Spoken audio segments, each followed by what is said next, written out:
Today we're checking out the new Redmi Pad 2. I paid about $280 for the 256GB version, but I'll leave a link down below with current pricing and more information. It's got a quad speaker setup with Dolby Atmos, with 2 speakers on each side, and then 128 or 256 gigabytes of storage. Also takes a micro SD card up to 2 terabytes. It's got an 11-inch IPS LCD display at 2560 by 1600 resolution, up to 90 Hz refresh rate, has 500 nits brightness, up to 600 nits peak brightness. Comes in 3 different colors, green, purple. The one shown here is gray. Almost looks like a bluish gray in some lighting.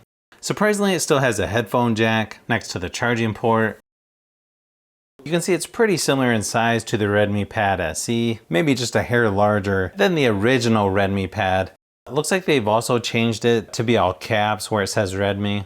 Comes with Android 15 Hyper OS 2. It'll get 2 major software updates and then 3 years security updates. It's also compatible with the Redmi Smart Pen. It looks like it's on gestures by default, but of course you can change it to 3-button navigation later in the settings if you want to. It looks like it already has a software update, so might as well go ahead and do that. You can watch up to 1440p resolution for YouTube videos, and it's Widevine L1, which is good for streaming apps like Netflix. I think the screen quality on here actually looks pretty good. I think it has good contrast, and it seems plenty bright enough for most things, at least for indoor use. I'll have to do some comparisons with other tablets, but I think this is gonna look better than something like the Galaxy Tab A9 Plus. I gotta say, the default wallpaper on here looks pretty good. Of course, swipe on the left-hand side to get your notifications, then on the right to get the control panel. It looks like most of your basic shortcuts. There's a handful that you can add as well, like Dolby Atmos, screencast, dark mode, wireless display, reading mode, Xiaomi share, and so on. Left of the home screen, you got the Google Discover newsfeed.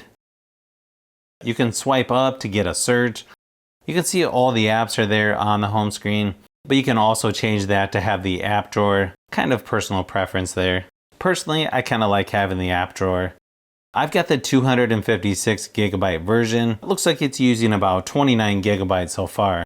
You can see there's just a couple extra apps pre-installed, and then of course you can uninstall some of those that you're probably not going to use.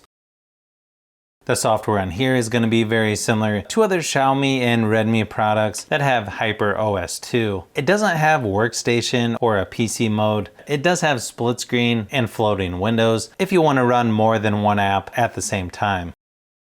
It's got a MediaTek G100 Ultra processor. Comes with 4, 6, or 8 gigabytes of RAM. Performance-wise, you can see by the Geekbench scores, it's a little better than the first Redmi Pad and Redmi Pad SE. I think the 8 gigabyte version that I have makes it feel faster than you would think, just moving around the software. As far as gaming goes, keep in mind this is a more budget-friendly tablet, but you can still get decent graphics and frame rates. But games like PUBG Mobile and Asphalt Legends Unite play fairly smooth on here. It didn't seem to have overheating issues or glitches in my testing. I'll definitely have to do some more comparisons with this, but overall it's a nice step up in performance over the previous version. It's got nice build quality. Definitely one of the nicer looking screens that I've seen on a tablet at this price. It's got a 9,000 milliamp hour battery with up to 18 watt fast charging, although I'm not sure if that would be considered fast nowadays. I also ran my typical battery drain test with the screen at 100% screen brightness, and it lasted about 9 hours. It should have plenty of power to last a couple days with normal use, even longer if you turn the screen brightness down.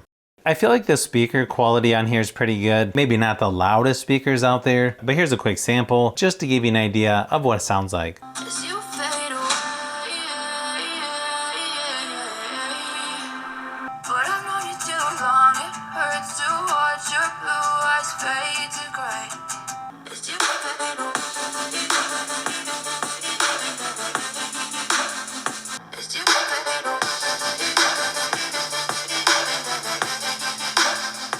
It's got an 8 megapixel rear facing camera, 5 megapixels on the front. Front facing camera is there on the long edge, and it can shoot up to 1080p resolution at 30 frames per second for video recording. It's a pretty simple camera app where you just have photo, video, and documents. It can also shoot up to 1080p resolution, 30 frames per second on the front and back cameras.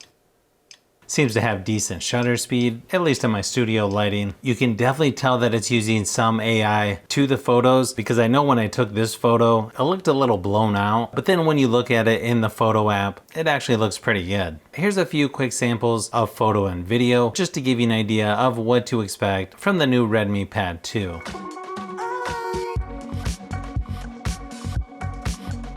Not sure if you can tell from those samples, but I think photo and video quality is kind of what you would expect from a tablet like this. Maybe slightly better in some cases, but obviously you'll get better results from just using your cell phone, even some budget cell phones nowadays. But you could use the cameras on here if you had to, as long as you have good lighting. I have a feeling this is going to be one of the better budget tablet options available for 2025. If you like tablets, phones, and other tech, I've got a lot more stuff that I'm working on as usual, so keep an eye out for those upcoming videos.